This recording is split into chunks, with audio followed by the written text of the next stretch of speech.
Welcome back after lunch. I hope you enjoyed it.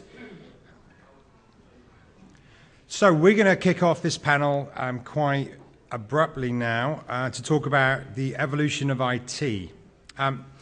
We've touched upon a couple of the topics earlier in a few other panels, but we're going to dig a little bit deeper and explore what they mean. So we're going to explore the impact of the cloud, where it is today, where it's going, and what questions boards should be asking providers. You know, how increased mobility is changing every industry with the inherent risk of open access to third parties. We've talked about before, but we're going to talk about it in more detail. In addition, the panel is going to talk about recent successful industry disruptions, but moreover, how we can benefit from those disruptions and the emerging technologies, or how we can protect against those disruptions and making your company obsolete. So I've got two great panelists with me today who will be doing most of the talking. I hope. Tom Patterson, who's the Global Managing Partner of Consulting at CSC Global Cybersecurity, and Justin Sermani, who's the Chief Trust Officer at Box. My name's Ty Francis. I'm the Publisher of Corporate Board Member NYSE Governance Services, and I'm just going to be the referee between these two gentlemen.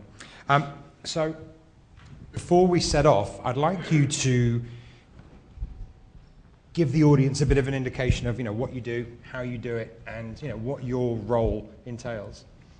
So Justin Sermani, the Chief Trust Officer at Box, and the concept of security or information security has historically been one of really a back office function. And what we're trying to do within Box is really take that back office function, security, and can it be and should it be a true differentiator in a true Michael Porter sense?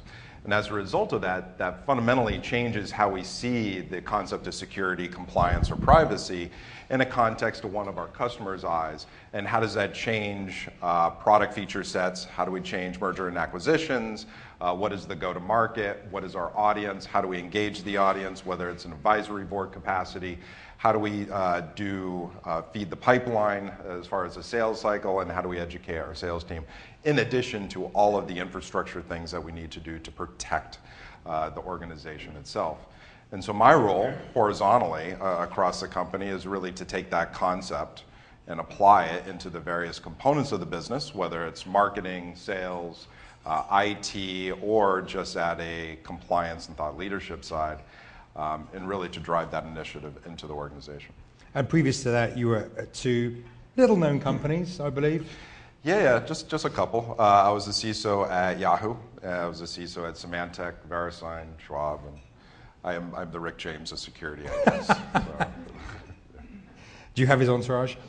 God, no. I wish. It'd be a lot more theatrical. Yeah. And Tom, if you can give us a little bit of a background to what you do for CSC, but also, a bit of your background about your board experience. I think that would be helpful. Yeah, I'm Tom Patterson, a lifelong security guy, and you seem to be surrounded by them today, which is good. I liked listening to a number of the panelists that sort of echo the same messages. So when you do have takeaways today, you can find the common things that have been said by all the panelists. I think you're doing pretty well in terms of a next step. I spent the first half of my career in the intelligence community, living abroad, mostly under a different name with a different legend. And my view of security was, if you screw it up, you die. And we screwed up, and lots of people died. And I didn't, so I considered myself very lucky. But while I was still in my 20s, decided that it was not a good career choice to try and cheat death every single day. So I spent the second half of my career trying to get corporations to improve their security. So I've been the head of security for Deloitte. I've run the risk security electronic commerce business at IBM. And I've sort of gone through Johnny Appleseed style around big companies trying to get them to change. For the last 10 years, though, I've been in what I call the third half of my career, which is not great in math, but the give back. The intelligence community was a great training for security. The business world is a great way to make money and be independent. The third half is really very important, and that's trying to raise the security around the world of a lot of different organizations. And I've worked on security for space shuttle launches and aircraft carriers that were going real close to hostile nations. Today, we fight off terrorists on oil rigs that are trying to attack, and groups trying to get into banks. So I joined CSC, which is a big global 50-year-old technology company that builds and operates a lot of technology around the world for big organizations. I joined them to pull together their security teams. One of the problems that I'm sure you're all thinking that, interestingly, none of you said, is like, so how do I get John to come work for my company? There's some really good security people here, but there aren't enough for everybody. And so that's what I went to CSC to do, is to try and build security at scale that can be levered. So some companies have, they're really lucky if they have one or two threat analysts who are trained out of the intelligence community that really understand the latest attack vectors. Bob was talking about, I want to hear what's really going on with these companies so I know what to take seriously. Finding one or two of those people is like hen's teeth.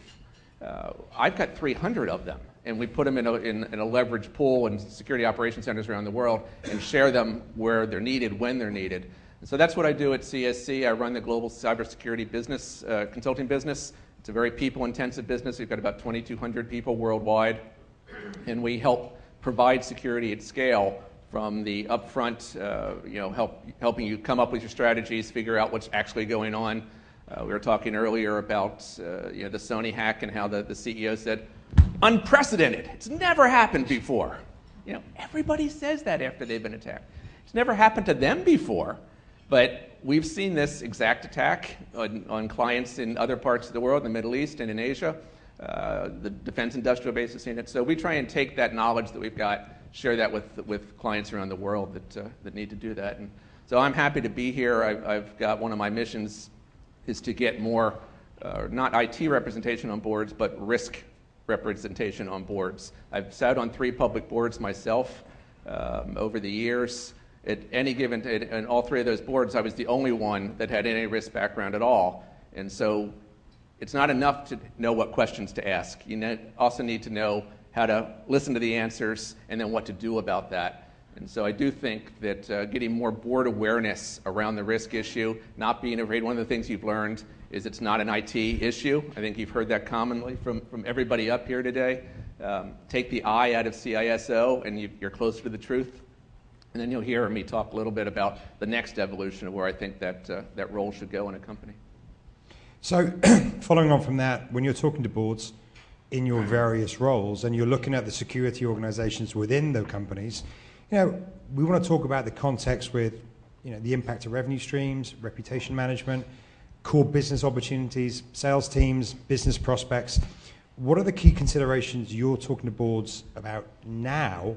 Not what you were, but what you're talking about now, and what important decisions should they be asking their security teams? Right. It's obviously the question of the hour, and somebody made a comment earlier, which I loved and will steal, leverage, which is if your security guy comes to the board and says the word firewall, fire him or her. I think that's great advice. First off, too many companies are being misadvised in security. Security is still Dr. No. No, you can't use the cloud because it's not safe. No, you can't do this marketing campaign because our secrets might get out. No, you can't do this because it violates our privacy. No, no, no, no, no. So you build this thing, your business depends on this thing, and then the security guy comes in and says no. And then it says, oh, give me $10 million more because didn't you read about this thing in the newspaper? That's an adversarial relationship. So the first thing we try and do, and I spend a lot of time, I spend about half of my waking hours now with boards and board members, trying to get them to actually look at security in terms of lowering risk, not about just checking boxes and becoming compliant. So the first thing is really get the right team in place in your company. And if you're being ill-served, it's time to just change. There's plenty of new generation security and risk and trust people out there that know what they're doing and that can sort of elevate the conversation to the board level. The second thing is really to work with them in terms of asking the right questions. And so many companies are afraid they don't know the right questions. I wrote an article on the 6 questions every board member should ask their security guy in Board Member Magazine or something. The questions are out there, and I've seen board members come in with those clipped out, and okay, I know what to ask. but they don't know what the answers should be. And typically a CISO, a technical security person, will come in with reams of printouts and giant numbers. We had 153,000 security events this second. So you need to give me more budget. What does that number mean? Those numbers are absolutely meaningless. So if they talk about giant numbers, get rid of them. If they quote Ponemon studies, this is going to happen and it's going to be worth $1 trillion. Ask them who paid for the Ponemon study. These studies are often funded by companies selling the countermeasure for that thing.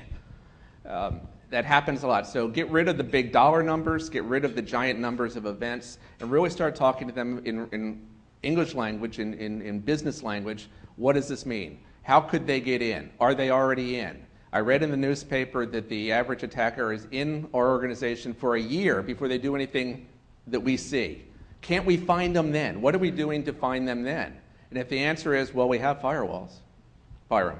If the answer is, well, we've paid up on our antivirus, so we should be good, fire them. You've got to get them that become a partnership and really start working together. That hasn't happened a lot of places, but it is absolutely the trend that's happening now.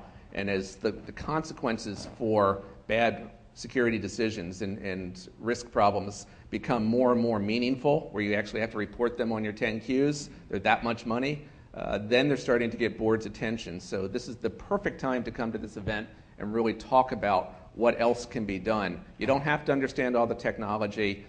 You just have to know what not to be buffaloed by. So you're looking from the inside out. What do you see? In regards to attacks or in regards to the conversation? Before I go into that, I'd probably touch on the prior question.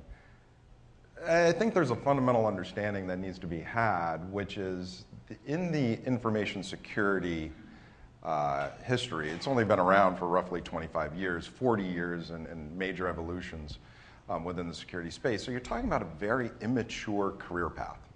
And so the individuals within information security, born out of technical backgrounds, still has a long way to go to mature the specialty of information security.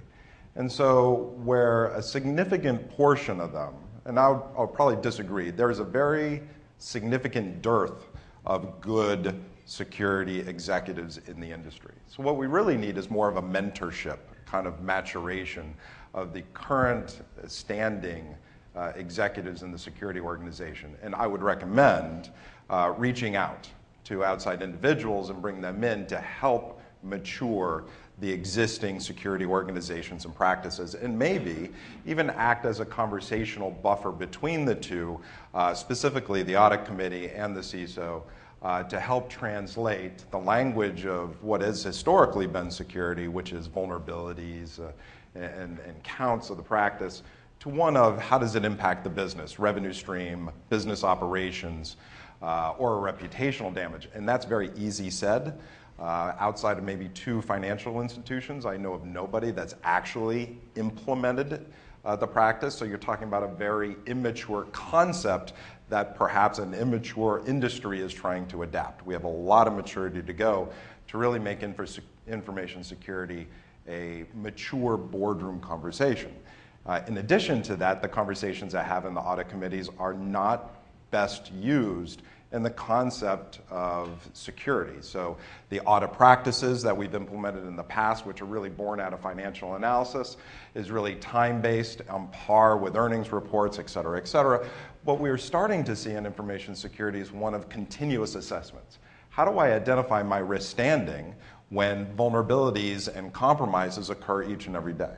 And so you really need to have a different assessment model, which is just starting to come out in industry, not only with technologies like SkyHigh and Qualys, but also as a concept born out of organizational changes in security, such as the threat response teams that are being created to monitor these activities and these actions of nefarious individuals and how they apply to the company each and every day. So what we are seeing in industry, especially over the past 10 years, is a dramatic shift of what we would consider vandalism to highly organized criminal activity, whether it's state-sponsored or actual organized crime, is almost neither here nor there, but the techniques and operations of what they do has actually been very effective. And it's been very effective because they figured out how to make money. They're applying more resources to compromise the environments, which is changing the landscape of security organizations to say, not only how do I defend, but how do I live with? And that is a very different concept that we need to really embrace, to say, how do I respond to a compromise, not necessarily only put our eggs in the basket of how do I defend against them.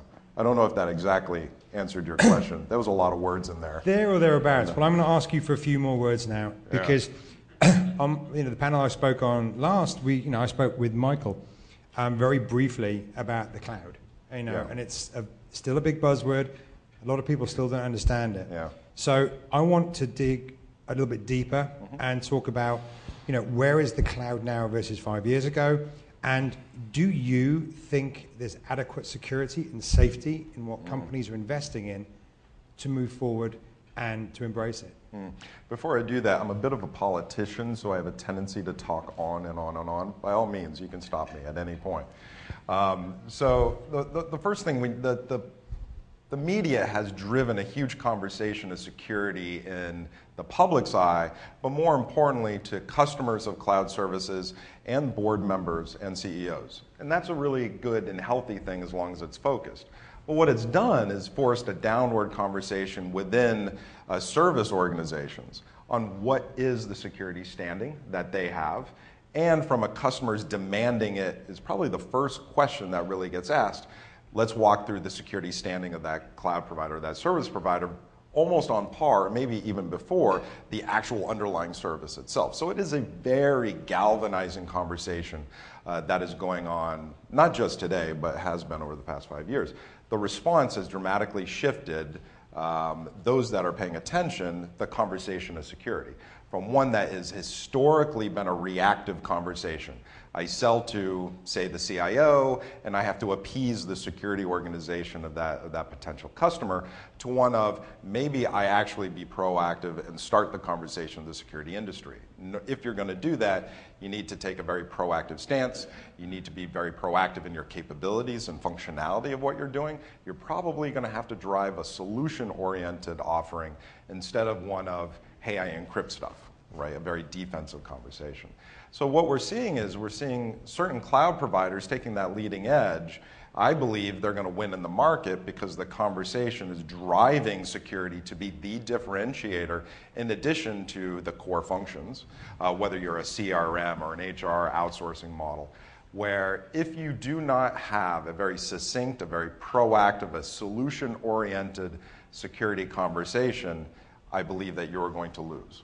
And as a result of that, the security models, the implemented security models within cloud providers are forced to change as well. You can't just sit on your laurels. So, for example, the conversation of if you're a customer of ours, we're acting as an extension of your IT team. And as a result of that, we need to behave transparently.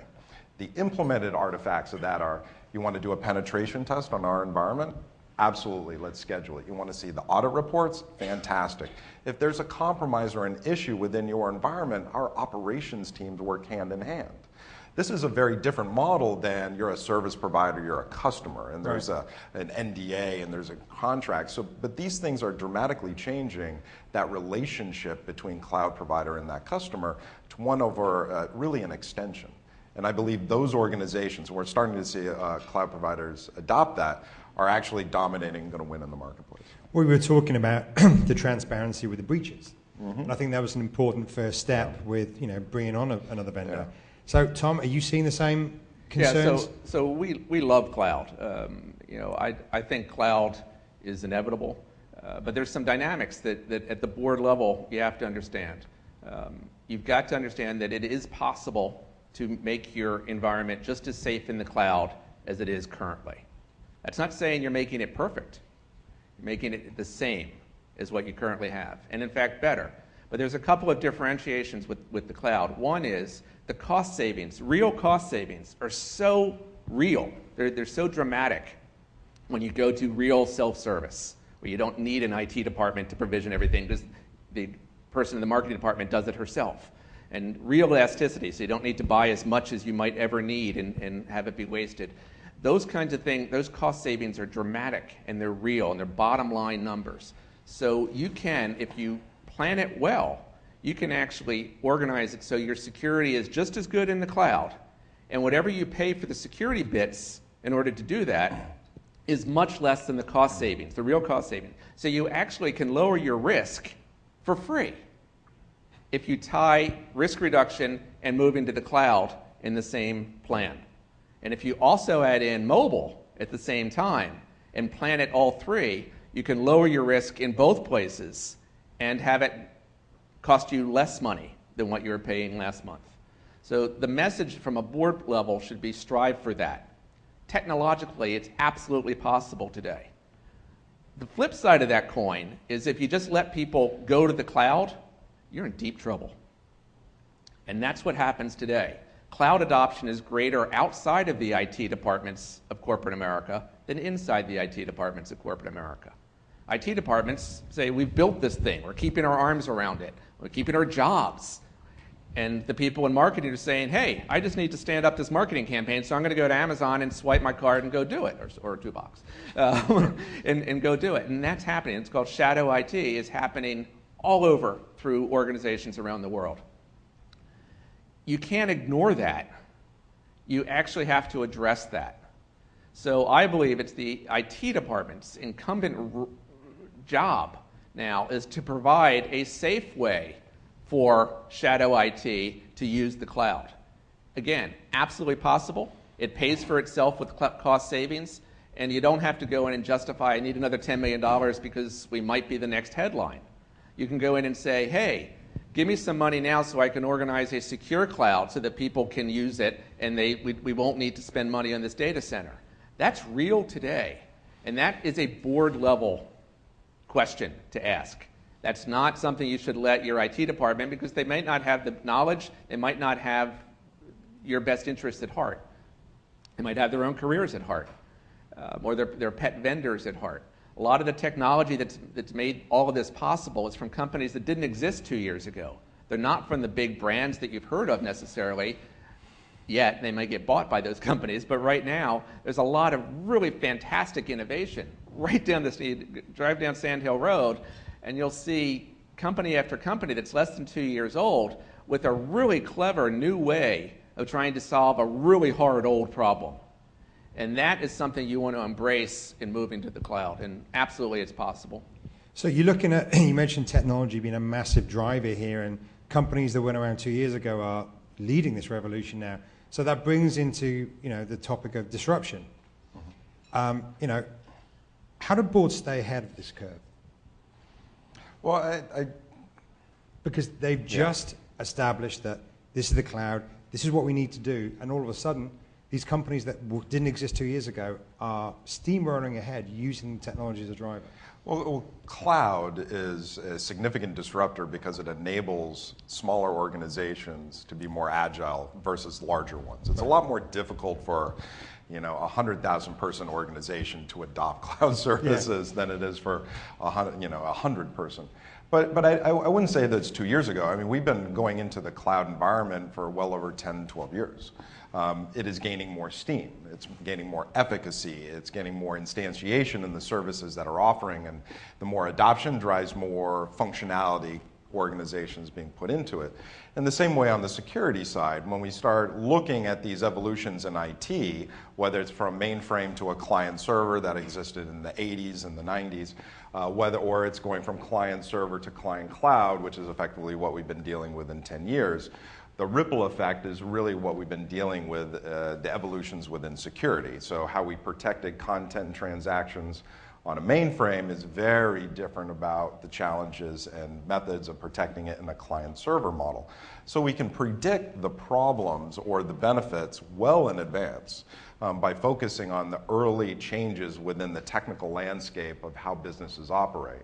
But it's accelerating. I mean, so I would say that 3 years ago, if you went into the Midwest, there's a huge rejection of quote-unquote cloud. It's 180 degrees nowadays. There's a full steam adoption of the services. Maybe not in the whole part, but the environment has dramatically changed. And what that really gets to is really how employees and customers operate on a daily basis. And so employees on a weekly basis might come into the office. 1/3 of them might come into the office or into the network on a weekly basis. So they're interacting with the services where those content and transactions lie, whether it's a Salesforce, a Workday, or a Box, to get their job done, and sharing that information out and interacting with their customers almost just as quickly. Not only accelerating the business, but creating a significant problem for the security organizations. And when you think about security, at its very basic essence, you take content and transactions, and it's about applying confidentiality, integrity, and availability to it. That's basically it. Then it gets very, very complicated when you implement it. So wherever those content and transactions go, whether it's on the network or it's going into a third party, you need to make sure the controls are in place. So one of the questions you could ask is your CEO, your CIO, is how many cloud services do we use today? And I'll bet you, because I've done dozens of these audits for companies, I'll bet you the answer that you get can be counted on one hand. Well, we use Salesforce and Amazon and maybe Box and maybe a couple others, and that's all they know about. And then you go in and we do a quickie audit. We just look at existing event data from their firewalls. And on average, for a public company, and again, it'll be smaller if you're a regional company, but for a public company, on average, we find 70 cloud services have been accessed in the past 2 weeks. 70. When the CIO thought it was 5. And the top third of that list are all fine companies. They're all people with a good chief security officer, and they care about it. The middle third, maybe questionable, but at least they're in business for business. The bottom third are some pretty dangerous groups just there to try and harvest data with names like Dropbox.ru, which is the Russian version, or anything that ends in EQ, which is Equatorial Guinea. There's a whole bunch of scam artists out there trying to steal, and your security people are smart enough to know about that. But maybe not everybody in marketing or accounting or anybody else that's now self-serving is aware. So it's really important to ask that question up front and then get a real answer and then start to figure out, okay, this is where we stand. Now let's figure out how we're going to make this better. And it really underscores the conversation at the board level of how do we perceive of security? What is that conversation with the security organization and the audit organization of that company? And what are the objectives and milestones that you're putting before them? And how are you engaging in that conversation? Historically, the audits that are done are not security audits. They're not deep. They're not identifying the issues that are undergoing at a specific level. Just for example, audits, financial audits, are to assure that the processes are working with efficacy. Security audits are trying to identify the one system that's fallen through the cracks that can create a hole into the system or into the overall data or content and transactions.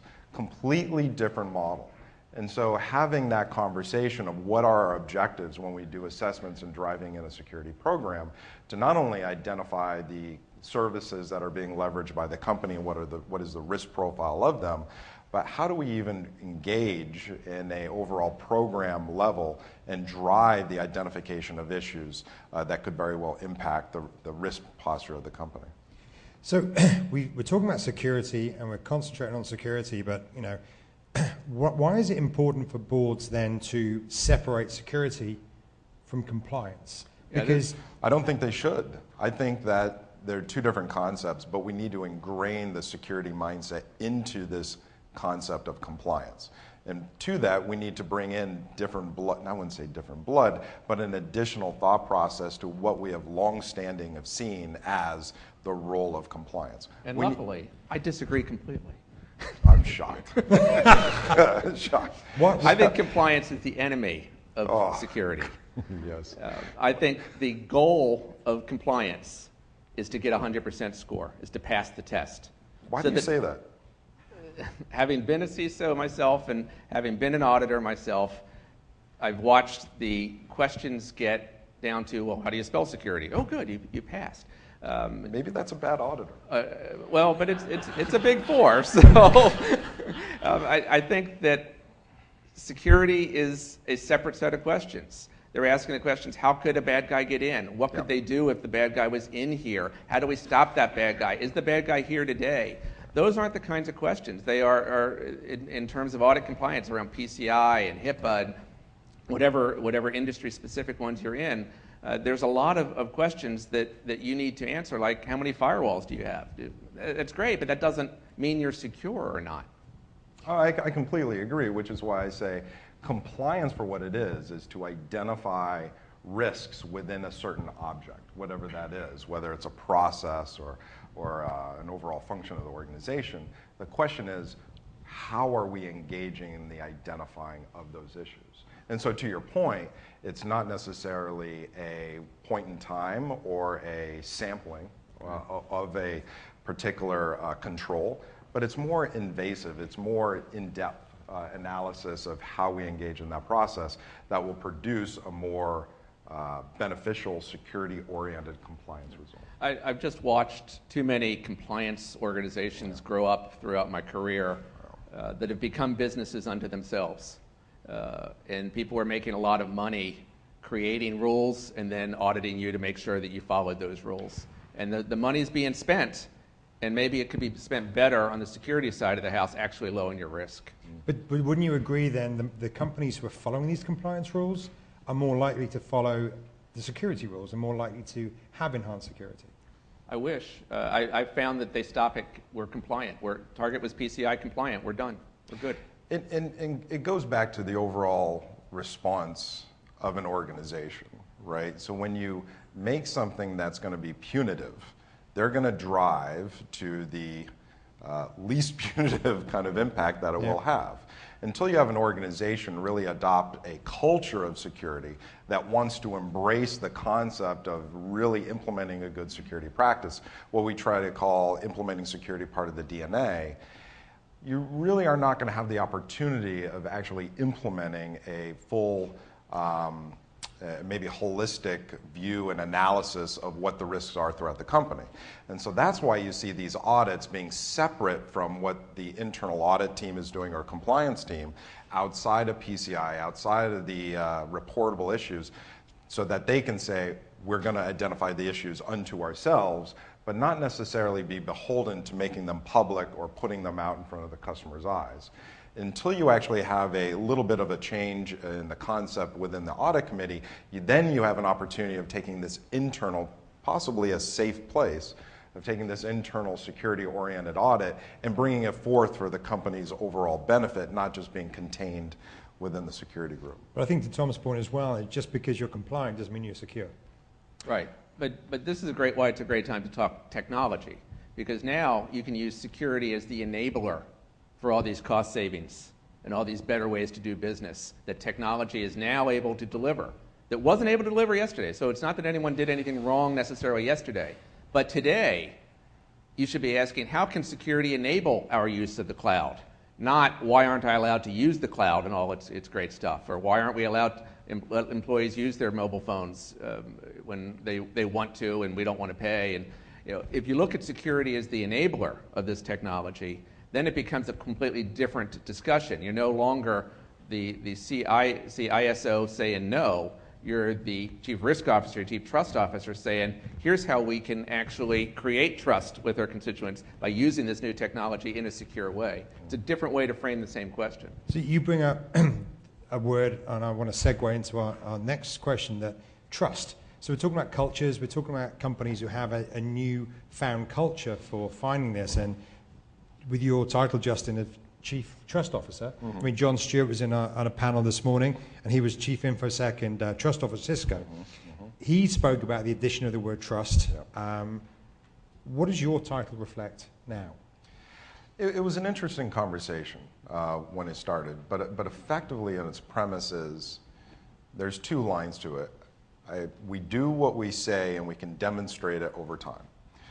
But that needs to be put in context to what are the overt and subvert conversations or covert expectations. And in a customer's mind, how do we not only do what we say and demonstrate over time, but how do we clearly understand what their expectations are, not only within the contract, but also those unspoken things, such as we're going to act in their best interest. We're going to seek out, deeper understanding of what their problems are and help drive a solution. Or if they have a problem, we're going to be there in support of it. So it's a bit of an emotional, if you ever read Organizations in the Psychological Contract, it really drives to some of the unspoken psychological contracts that any two parties have. Not only internally and how we gauge one another within the organization, but more importantly, our service is so much more than we provide a platform for you to collaborate and store content. We're there in order to support your underlying security functions and needs and your objectives, what you're trying to do. And so we implement that in advisory boards and a lot of conversations directly from the product team to the customers themselves, as well as internally to our own internal security teams, and bringing them to the front lines of product management and how we drive the overall service. So there's a lot of different things that we do to really make sure the customer is deeply represented and we have a strong conversation with them to make sure that we are accurate in what their expectations are. I mean, Tom, do you see this as a trend or is it just an anomaly? Oh, absolutely. And Justin is one of the real trailblazers in making something real out of the Chief Trust Officer title. Companies like Salesforce have now done it. Other security companies have started to do it. You'll see in January announcements in the global logistics and in the healthcare space where they promoted their chief security officers into the chief trust officers. So it's definitely a trend. I wrote a book that touched on this 10 years ago that talked about where this was being done in other parts of the world and how this was the natural evolution once we sort of figured out the IT part, how to move up the stack. But I believe trust changes the dynamic a little bit. What a trust officer gives you is a transition from, no, you can't do this, we got to just keep ourselves compliant, we got to make sure that nothing bad happens to us, to we can be a real differentiator. We've all got competitors. We all are looking for ways to differentiate our products and our services in the market. And most company choices are made by who they trust. Do I trust this company with somebody mentioned the dynamic, one of the health medical devices. Who do I trust with that information? I could choose 10 of them on the aisle, but I'm going to choose this one because I actually, for some reason, think that they're more trustworthy. And that means they actually have to be more trustworthy, and then they need to communicate that out in everything that they say and do. Maybe it means having a chief privacy officer. Maybe that means becoming more transparent about their risks and what happens when they have a problem. But the evolution, and again, it's harder to find people that have all the technical skills as well as the board experience skills as well as the business side, but not impossible. And you should start looking and find who you can promote in that role or who you can hire into that role, because it can be a great weapon for you as a product differentiator, as a business differentiator, as a way for your customers to choose to partner with you. When at CSC for security, we don't make any gadgets or gizmos. We take everything, we put it together into solutions, but what we try and do is become a long-term security partner, not a one-year, here's the flash pan of the day. It's we want to be your partner through thick and through thin. We'll help you evaluate new things and changes, and we'll be there. So we're asking our customers to trust us. And I think that that's something common to most businesses. And so having the evolution of the security officer to a chief trust officer, I think, is natural. I think it's held back by a lack of available talent. And I think it's held back by people on the board that haven't seen that there's something more that they could have besides Dr. No. And it's fascinating, the conversations that come out of that one initiative. So for example, if you're going to be an extension of their environment and try to demonstrate trust, why wouldn't you let a customer log into your systems and see all the patch levels of every server on the back end? Nobody does that today. But if you're going to demonstrate or work with a bit of an open kimono, the expectation is they're going to see not only the positive things that you're doing, but also maybe some of the dirt that's laying around. And so that conversation of the realities of the world and how we need to go and clean it up is very interesting, where that veneer or that distance, which has historically been there between the customer and the service provider of any sort, you can't really demonstrate trust or show that trust unless there's an honesty about the issues and things going on that conversation rarely has ever happened. So we're talking about the trust of customers right now. How about the trust of employees? Because I want to talk about... We trust all of our employees. Well, we want to talk about BYOD. So Yeah. a lot of companies now are saying, we're not going to issue you technology. We encourage you to bring your own technology in and use that. How does that change the landscape of IT security? Well, it has historically, and I think there were some really good reasons in the outset of consumer technology that were coming about. Maybe let's just throw 10 years out. Okay. I forget when the iPhone first came out, but 2006, I think. Is that 10 years? it's less than 10 years, I guess. But okay, 6 years ago, 5, whatever. Math is wonderful for me today. But I think there wasn't a lot of, when I said the evolutions in IT creates a ripple effect in the evolutions of security, we didn't really have the solutions to protect BYOD devices or create a safe place for an extension of that control and visibility that enterprises need onto those consumer devices. But I think that we do today. And not only services like Box, where you can have your content in the server and have it accessible and protected on the consumer devices, but also mobile device management systems like Mobile Iron, and good applying a container or a secure environment within those consumer devices where the enterprise can control that, and all the way over to application control level stuff like Blue Box, which is allowing companies to wrap their mobile applications and that they can set policy on that application even though the employee controls the underlying device. So there are technologies out there that will deal with the risk problem that we've had on BYOD, but that was very different 5, 6 years ago. One of the problems that companies still face with BYOD is they're expected to have this great cost savings. Oh, well, we won't buy everybody a phone, and we won't pay for everybody's service. Therefore, we're saving exactly that much money. And in reality, what they're finding is they're spending more on mobile device management licenses and all sorts of other related security issues around those mobile devices that it would have been cheaper for them to keep their old phone system.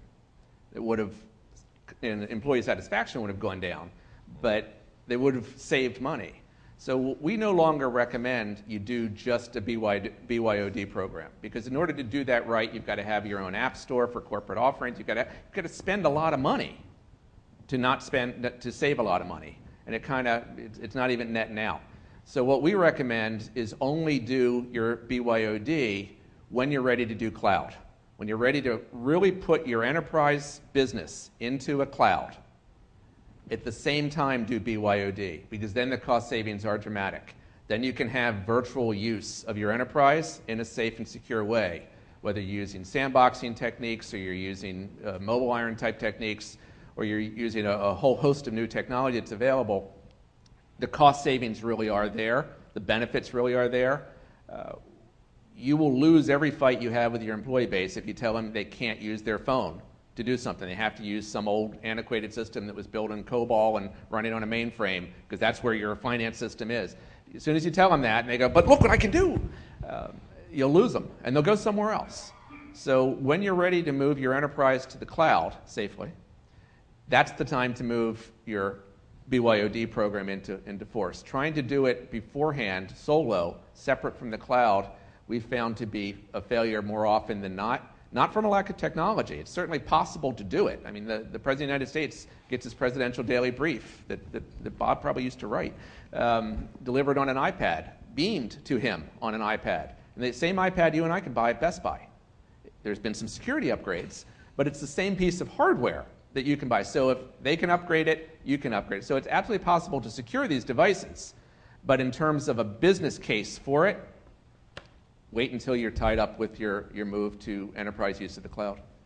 Okay, I want to move on a little bit sharpish, if you don't mind, and spend maybe a couple of minutes talking about this, because M&A is now creating a new attack vector.